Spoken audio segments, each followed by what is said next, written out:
Hi, everyone. Welcome to another session of the Edward Jones Chatting Cage. I am JB in studio and nicely air-conditioned out there in the sun in Chicago. You can see him. Get your notepads ready, folks. Don Cooper, pitching coach for the White Sox. Don, how you doing?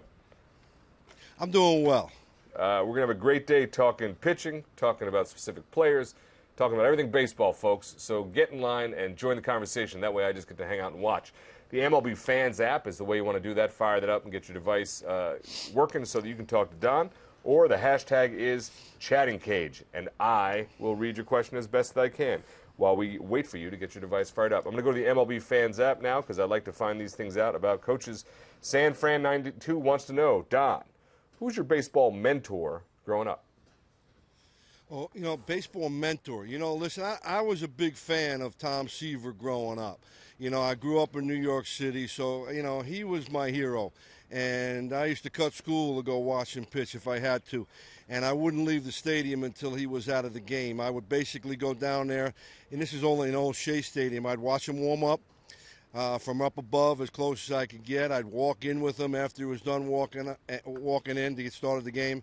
And I wouldn't leave until he was out. And I tried to race home to watch Kiner's Corner to hear what he said, because the things that he said at that time for me were gold. And I always would look in the paper the next day. I never was interested in the writer's opinions.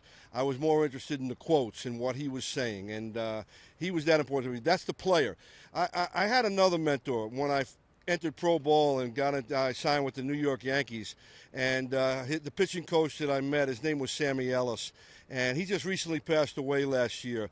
But this guy was the best mechanical pitching coach that I've ever been around, and I stole everything from him. I plagiarized everything from him, and it's the stuff we've been doing with the White Sox for the last 30 years. I go to my grave with the stuff that I learned from him.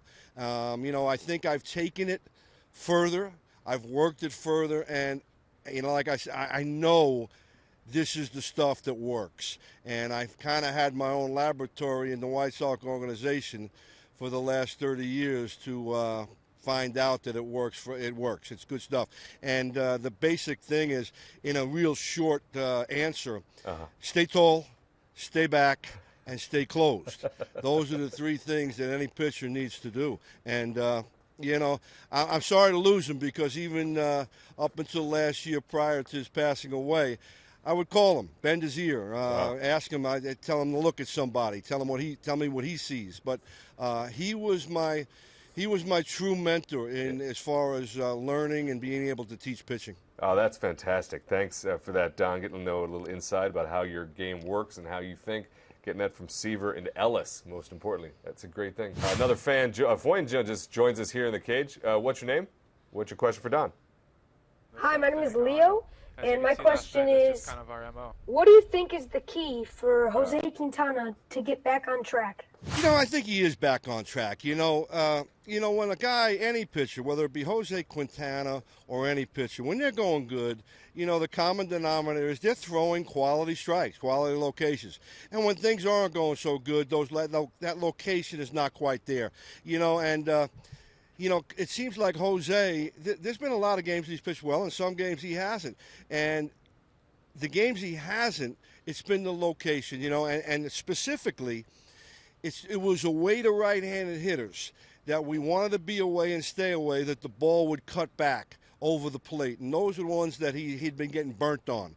But listen, Jose Quintana, if you look at his track record, his poor games are few and far between. He just pitched yesterday and pitched outstanding. And I think we've all been trained that he's a quality start machine. And keeps us in ball games, goes deep into the games. And, when that doesn't happen, everybody's alarmed. And we just kept working. We just kept getting after it and keep working on quality strikes in the bullpen. He's a tireless worker. He's always prepared. And, he's one of my favorite guys that I've ever had. Thank you, fan, for that question, and thanks, Don, for breaking it down, talking about Quintana. The machine, the quality start machine that he is. That's how it works, folks. Get your device fired up. Talk to Don directly, like this fan right here. What's your name? What's your question for Don? Hey there, my name is Frank Coop. Thank you for your years of service, and welcome back to Chicago. It seems like you've been on the road all year. My question for you is, You've coached so many great pitchers over the years that have now retired. Have you or the organization thought about bringing him back as a special assistant, similar to Tomei, or as a coach in the minors? Tomorrow is Mark Buehrle Day, and I'm looking forward to that. I've been looking forward to it for a while. In my 30 years in the organization, there's been nobody more important than Mark Buehrle as a pitcher. Not the most gifted guy. I think Chris Sale was the most gifted and talented guy. Mark Buehrle dominated games by hitting the glove, changing speeds, and locating with movement. Chris did it a little more sexy. You know, he would strike a lot of guys out. But it just goes to show you that you don't have to throw 95, 6, and 7 to be a major league pitcher. Getting back to your question, I'm sure if Mark is interested in getting away from time to time from his retirement with his family, I'm sure he's enjoying that. He'd be welcome with open arms. That's certainly one guy that I'm sure that the organization would be interested in having come back, you know, as a guest in spring training and kind of springboarding from there. But I'm not sure he's ready. You know, I haven't talked to him about that. I have talked to him 2 years ago, fooling around. Could you go out in the backyard and play catch with his son Braden, who's going to be singing the national anthem tomorrow? Oh, wait. And if he felt good, continue to throw, and maybe we'll bring him back. We could use him. He was a very, very steady guy. You know, for all of the years that Mark Buehrle pitched 200 innings in a row. Let me tell you, when you see a guy pitch 200 innings in a row for 4, 5, 6, and more, and he did more. He did 12, I think. You got to be a stud, not only physically. You got to be a stud because to stay that long and the quality starts, to get all those innings, you got to stay in the game a long time to amass those innings. But the workload, the physical challenge that is for any starting pitcher to go that long with that many innings, there's a big value in that to any organization. And certainly it was a big value to the White Sox. But he was also a big value to me because he taught me things. I watched. I now everything that he did and how he did it, even at 88 miles an hour when he was in his prime. He hit 90 here and there, but the big number we saw was 88 miles an hour. Yeah. And then he went down after that. His velocity went down after that. And it was a seamless transition because he never relied on velocity to be good. Again, it was location, movement, changing speeds that made him good. And he continued to do that. So he's a guy that all of the things that he did, we try to instill with all of the pitchers, especially the lefties that we have, whether that be Sale, John Danks, Quintana, Rodon, so he was invaluable to me. Well, so I want to follow up a little bit on that. It's the EDJ question of the day for you, Coop. So you talked about his skill set and that he had to work. For you as a coach, how was it coaching Mark Buehrle? It was easy. It was easy because basically he was so reliable. And, you could count on him every 5 days to go out there and carry the bulk of the load. And that's always been part of the job description of a White Sox pitcher, to go out there and carry most of the game, which is 6, 7, 8, sometimes 9 innings. I mean, he's got no-hitters. He's got perfect games. He pitched in the playoffs, World Series. But to be able to have a guy that every 5 days is going to go out there and take care of business, it lessens the load, and people told me when I first got the job, I can just sit back, relax, and just watch him go. It turned out that those were the games that I was a little bit higher strung because we had a chance to win every single time he went out there. I've always said this about him. He's got about a .625 winning percentage. So we had a better than 6 out of 10 chance to win that game. You knew he was going to pitch innings. And, again, value to that. And it was probably going to be about a 2-hour, 10-minute game, because he worked so quickly. And those was just some of the things. I have many other thoughts and many other stories about him. He was the guy, I've never had a pitcher longer than him. He was with us 10 years. And I also saw him in the minor leagues before he came up and before I came up and got to be his pitching coach. He's probably the number one guy that enabled me to be a pitching coach and keep my job because he was so reliable. Excellent answer to that. Great to see those insights, to understand that. He was easily reliable, but that meant you were under a little extra stress because you guys were pretty much in it every single time. This is Don Cooper, folks, taking your questions. So get your fans app fired up and join us like this fan. What's your name? What's your question for Coop? My name is Jack Pincel, and how do pitchers generate their power? You know what? Listen, everybody sees the game at 7 o'clock. They don't get to see what the pitchers are doing at 12 o'clock every day. Their workload and how they work out. I mean, it's you'd be tired just watching them and following them around. So that's certainly, you being in the best top shape, physical shape you can be. You know, we do a good amount of throwing, you know, but their legs, the ride to the plate, their arm strength. And, you know, we have programs for their elbows. We have programs for their shoulders. We have programs for every muscle in their body. And they really pay the price to be good. There's a price to be paid for success. You know, you have to work hard to get the success you're looking for. And I don't know any other organization because I've never been with anybody else. But I'd match the work that we put in with anybody else in baseball. Our guys, they pay the price for the success that they're looking for. It's important for the young fans to understand that, too. It's a big key. Thanks for that, Coop. I go back to the MLB Fans app. A lot of questions coming in from, obviously, people who are either young pitchers right now or who are coaching young pitchers, so I'm going to sort of summarize it in this one from Statics. I've had my pitching coach emphasize the mental importance of pitching. How much do you emphasize that with your pitchers, and how do you do that? Well, at the major league level, you know, everybody here is good, but it's the guys that can focus and commit. Now, listen, you could be the strongest mental guy in the world, but if your delivery is bad, it's not going to match up. The guys here, these are the top guys on the planet, you know, that come to the major leagues. But being able to focus, commit, and have conviction behind each pitch. There's only 2 days a week that you can practice that. That's their practice day in the bullpen, their sideline, depending on what day they do it. We have our starters. Some guys go day 2, some guys go day 3. But whether you're a starter or a reliever, if you're not in the moment and able, you know, and I'm talking about, it might be the bases loaded in the World Series. You know, those are the huge moments. But every moment is big. You've got to be able to focus and commit at the task at hand, and that's that individual pitch. Baseball to me and pitching to me is always a game of next. Mm-hmm. Focus for this pitch. Okay, let's see if you can make it. Mm-hmm. But without the focus and commitment and conviction, the pitch becomes 50-50 whether you make it or not. You can get a beer vendor to give you 50-50. At the major league level, you got to be better than 50-50, you know. You got to be higher. And again, the focus and commitment. And that's, you know, that's in the tightest moments.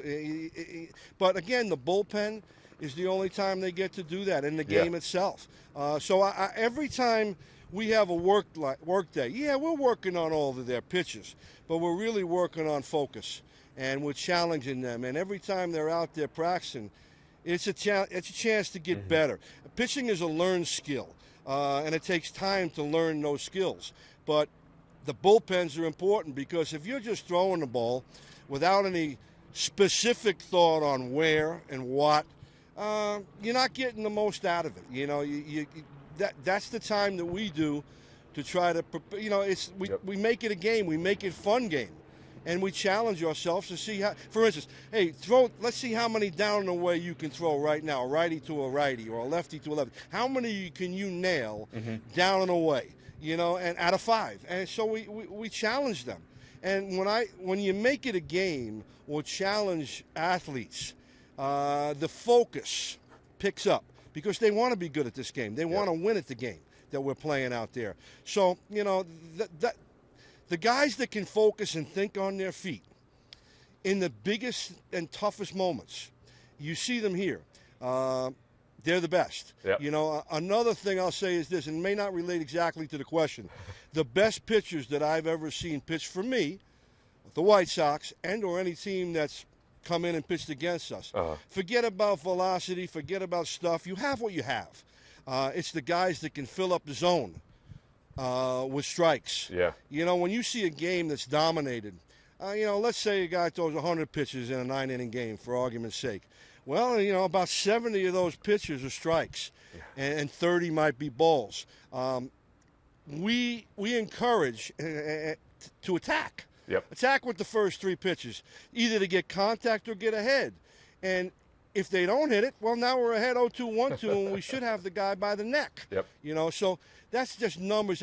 Listen, I think a lot of people try to make it way, way too complicated and scientific. You got to throw the ball over the plate. You got to throw strikes, and hopefully quality strikes with the catcher setting up. You know, you got to be down when you want to be down. You got to in on a guy's hands when you want to get in on his hands. Because if you're down and missing below, or in missing in, you're eliminating the stuff that ends up on a MLB or the highlights every night. That's right. That's where they hit the ball. You know, so we're trying to, and again, focus and commitment and practice. Yep. And working on those things. I mean, you can't just sit around and think about it. You got to get up and there's three ways to get better. Listening, watching, and doing, you know. And I find we do a lot of video work, too, and we're showing guys on video. That's one way to learning visually. You know, certainly I can talk to them. They might learn audibly. Yep. But you still got to go out and practice all that stuff. So, you know, it's these guys, again, the workload that's put in by these guys is immense. There you go. Listen, watch, do, guys. That's young pitchers. Pay attention and then practice. Make it as much fun as you can. That seems to be a key right there on the discipline part of the mental aspect of a big part for young pitchers. This is the Edward Jones Chatting Cage. Fire up your device. Join us like this fan right here. What's your name? What's your question for Coop? Hey, my name is Jack, and my question is, what do you think this year has been the best stadium, other than U.S. Cellular, the best ballpark for the White Sox pitchers to pitch in? Yeah, you know, listen, most parks now are kind of offensive parks. The better pitching parks that are left would be California, the Angel Stadium at nighttime, Oakland at nighttime. Plus, Oakland has, a lot of foul territory. You know, so a lot of foul balls here that reach the stands are outs in Oakland. Seattle is still a fair pitching place. I think Detroit is fairly fair, but Detroit moved the fences in. We moved the fence in here a while back. You know, if you have a good year at U.S. Cellular, if you have a good year with the White Sox, put an asterisk next to it because you're pitching 81 games here, and it's a great hitter's park. But you know what, too? We're looking for guys that can, maybe get some strikeouts here and there, but ground balls, because fly balls can leave all stadiums in the American League for sure. I can't speak as much for the National League because I don't see it quite as much. But one National League park that we see is Wrigley Field. And obviously that's a difficult park, especially if the wind is blowing out. Yeah. You know, here in U.S. Cellular, once the weather warms up, heck, I might be able to hit 20 home runs if I had 500 at bats because the ball goes. The ball does go, and it's home runs are up, as we know, across the board, so it's challenging pitchers without a doubt. And they are in good hands with you, Coop. Did you have some fun talking to fans today, bud? Yeah, I enjoyed it. I mean, I enjoy talking pitching. It's kind of my passion. And, to answer questions that might be able to help somebody. You know, as a coach, you're looking to serve people. And I'm looking to serve the 13 pitchers I have on my team and anybody else that I might be able to help through some encouragement or words of advice. There you go, man, and you're doing a great job. I know the fans are fired up. I know you got a lot of work to do. We appreciate your time. And fans, as always, I appreciate you making this job so fantastic, making the Chatting Cage something to listen to. We'll see you on the next round.